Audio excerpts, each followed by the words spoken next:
Communist கட்சியினர் தொடர்பான சுற்றறிக்கைகள் சர்ச்சையை ஏற்படுத்திய நிலையில் இன்று சட்டமன்றத்தில் அதுகுறித்து விவாதம் நடைபெற்றது. திண்டுக்கல் மாவட்டம் குஜிலியம்பாறை தாலுகா வட்டாட்சியராக பணியாற்றிய ஐயாசாமி இந்திய கம்யூனிஸ்ட் மற்றும் மார்க்சிஸ்ட் கம்யூனிஸ்ட் கட்சி உறுப்பினர்களின் பெயர் மற்றும் முகவரிகளை சேகரிக்குமாறு வருவாய் அலுவலர்களுக்கு சுற்றறிக்கை அனுப்பியது சர்ச்சையானது. இது தவிர கல்லூரி மாணவர்கள் கம்யூனிஸ்ட் மற்றும் கரப்பான் ஜனதா கட்சிகளின் போராட்டங்களில் பங்கேற்பதை தடுக்க வேண்டும் என்ற சுற்றறிக்கை வெளியாகி எதிர்ப்பு கிளம்பியதை அடுத்து திரும்ப பெறப்பட்டது. இவை குறித்து பேசிய திருத்துறைப்பூண்டி இந்திய கம்யூனிஸ்ட் எம்எல்ஏ மாரிமுத்து இடதுசாரிகளை குறிவைத்து இனம் காணும் நடவடிக்கைகள் எடுக்கப்பட்டு வருவதாக குற்றஞ்சாட்டினார்.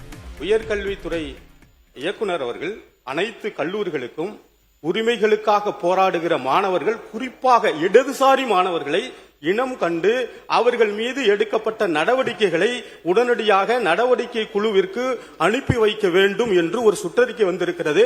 இப்படி ஒரு உரிமைக்காக போராடுகிற சுதந்திர நாட்டில் இப்படி சட்ட அமைப்பு, அரசியலமைப்பு சட்டத்திற்கு புறம்பாக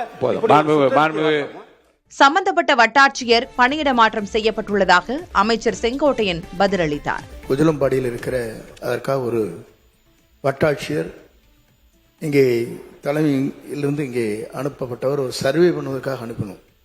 அவர் தேவையில்லாமல் இது போன்ற கடிதங்கள் எழுதி அதன் மூலமாக இந்திய கம்யூனிஸ்ட் மார்க்சிஸ்ட் கம்யூனிஸ்ட் இரண்டையும் யார் யார் இருக்கிறார் என்று புள்ளி விவரங்களை கேட்டார்கள்.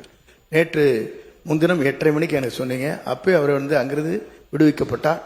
அவர் மீது இப்போது நடவடிக்கை எடுத்துக் கொண்டிருக்கிறோம்.